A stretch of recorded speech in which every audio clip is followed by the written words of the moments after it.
that the king of a third world country runs around in a bulletproof catsuit? Why don't you ask him yourself? Because he's right outside.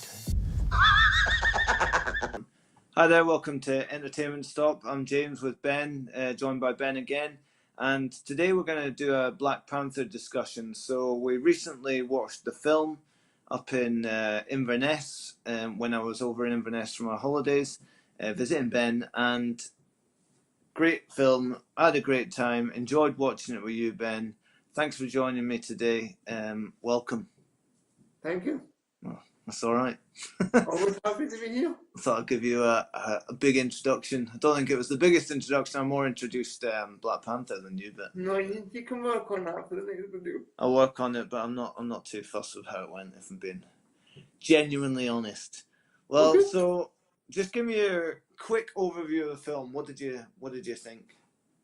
Well, I want to preface this by saying I'm not the biggest Marvel fanboy out there. However, I did think that this was the best one yet.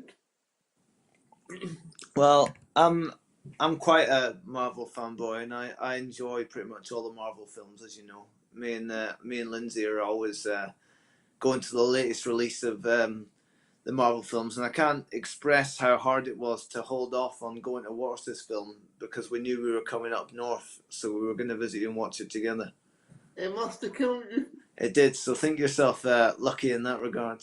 Not so much you, but think of Lindsay. Exactly, not lucky, but think yourself honoured that we were told off to wait to see it with you. Because I bet Lindsay was itching.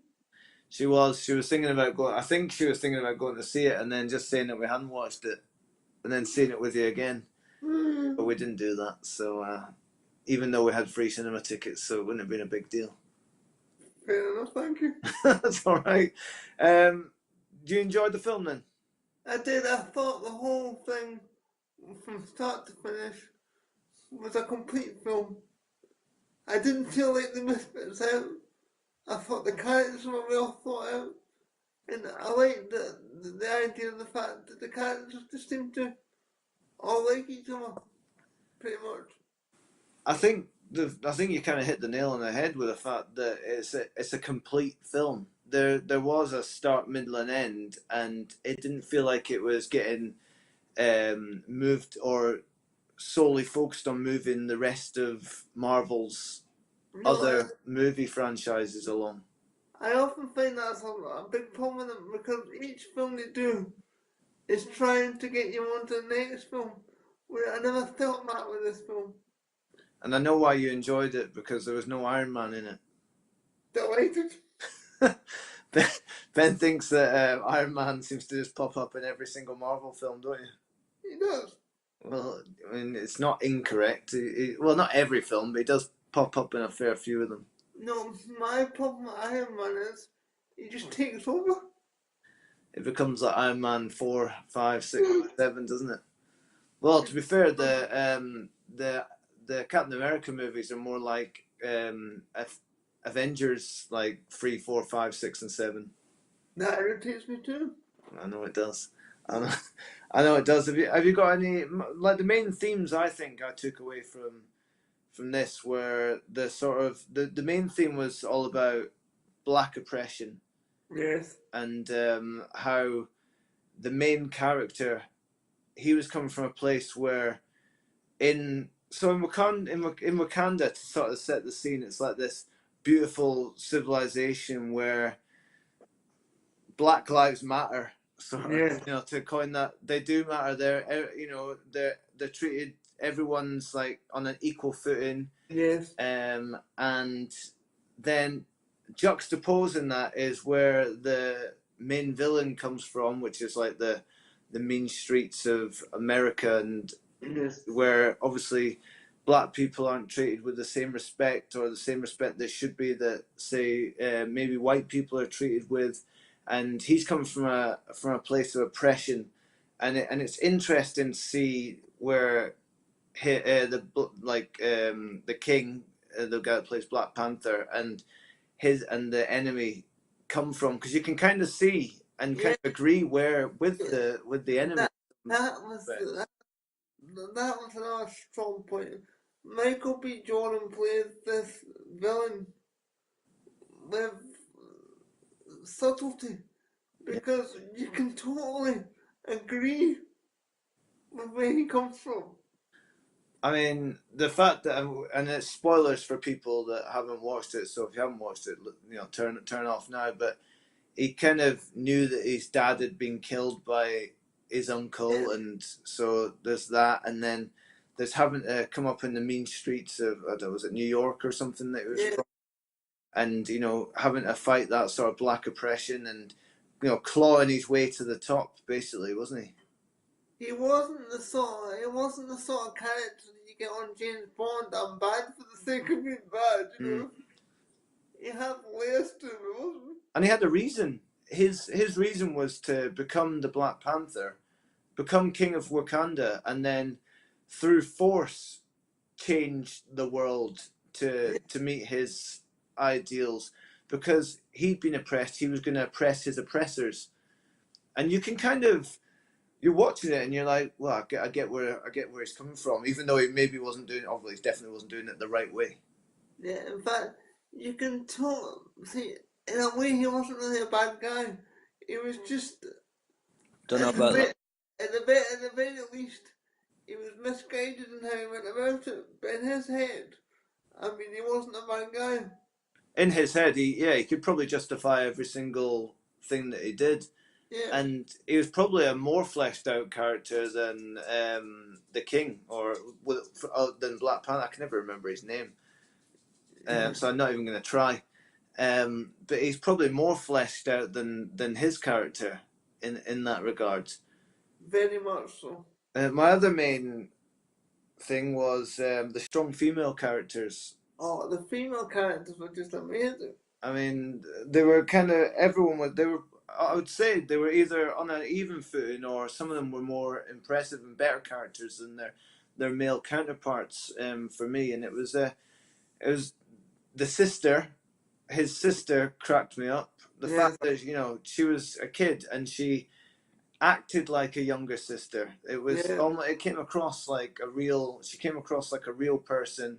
She had real thoughts and feelings. She was a kid, but she was a genius. And, it was obvious that she was the brains behind the whole operation, for Wakanda, and what she was doing with the vibranium to yeah. advance their technology and things like that. And then you had the general of the army. That was the character for me again. I can't remember her name because I'm terrible with names, but she was there to protect the king, and that was it. Yes, she didn't. She had her morals. She wasn't there to protect who the individual that was king. She was protecting the crown itself. She didn't care that he was just the deposed, deposed, and this other guy comes mooching, and she was protecting the crown, and that's it. That was her one single focus. But they explained it really well. And when she did turn on, was it not Kilgrave? No. Kilgrave's from Jessica Jones. I can't remember Michael B. Jordan's character's name. But when she did eventually turn on him, that was because he was using the crown for the wrong means. And yeah, and it was a moral obligation to get rid of him and put somebody else in power that would lead them in the right But direction. I get the sense that when it mattered to her if it was Black Panther or not, she was just totally there to protect the crown, and that was it. Yeah, and she was a badass as well. Yes. So, And I particularly enjoyed her when she was going through in South Korea, and she went into the sort of bar, where they were having the meet with the South African bloke Andy Serkis, yes, and she was wearing her wig and she wasn't comfortable. She looked like a complete fish out of water. yes, totally uncomfortable. I did enjoy that. And for me, Wakanda itself, the whole sort of world building of Wakanda, that you'd think it was an actual country. Yes, again, and that was the biggest, one of the biggest things I can give to the film. I felt like it was an actual place. Yeah, that I could go and visit. You know, I never felt like there was holes in the plot. I felt it was a fully fleshed out place.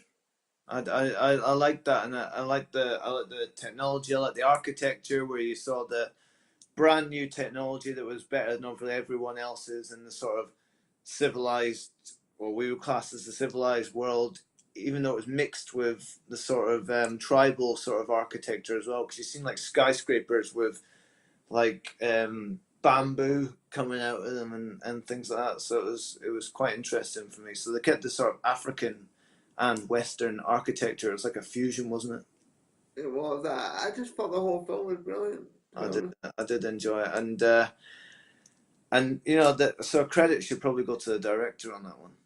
Yes, his name I can't remember. That's Do we know anyone that's in this? We know we know we kind of know who the characters are, but we don't know the names. We know some of the actors, but we don't know others, and we definitely don't know the director's name. But whoever it was did a great job. This is the type of person we are. Yeah, this is sort of quality programming that we can bring to this, bring to YouTube. This is sort of insight that we can give to our 3 to none viewers. Yes. And one viewer will be me watching this back. 2 viewers will be you watching it back, and the 3rd viewer will be unlucky. I'll get a family with all them. Sorry, the 3rd viewer will probably turn off after about 30 seconds anyway. So we're probably talking to each other. It'll be there off. It will be. But what would you give Black Panther out of 10? I thought about this a lot, and to be honest, I'll give it a 9. A 9? I'd say a 9's probably fair. The only thing that I thought was a bit weird was when Michael B. Jordan's character, whose name I can't remember, Yeah. is in the movie, but then disappears for a good 20 minutes. And you don't know when he's gone. Is that when? When's that? I try to... When he's going down with Oh, is that at the start? Yes, at the start. Yeah, he just disappears, doesn't he? He's in it, and then he's gone, and then he just reappears again. Reappears to break him out of prison. That's right. Well, yeah. Some of the, I mean, yeah. It's not perfect. I don't think any film can be perfect, but I think a 9's a reasonable score for it, and it does set up quite an interesting thing for the MCU as to where do they go from here, because they're obviously the rest of the world's gonna have to deal with the fact that Wakanda's more technologically advanced than them. Yes. And how are they going to react to that? Well, you know you're going to get Tony Stark wanting to know all about them. Of course you will. Yeah, and obviously they're harbouring Barnes and I'm assuming Captain America as well. So that'll be interesting to see where they go from there and how they advance that to go to Infinity War. I'm very excited about what they did. And I'm very excited about Infinity War, but I think I hope this is not the case, but from what I saw from the trailer, there are about 400 characters to fit in Infinity War, and only about 2.5 hours of screen time to fill. So, how they're going to fit all those characters in? Who knows? It's amazing to me. Who knows? Well, we'll find out down the road. I think we'll call an end there. So, thanks for watching. If you've not subscribed, think about subscribing. Where can we find you, Ben? At Ironside1982 on Twitter. And you can find me at James Allen Yo on Twitter. Think about hitting the like button, subscribe to the channel, ring the bell for notifications for any future videos, and take care.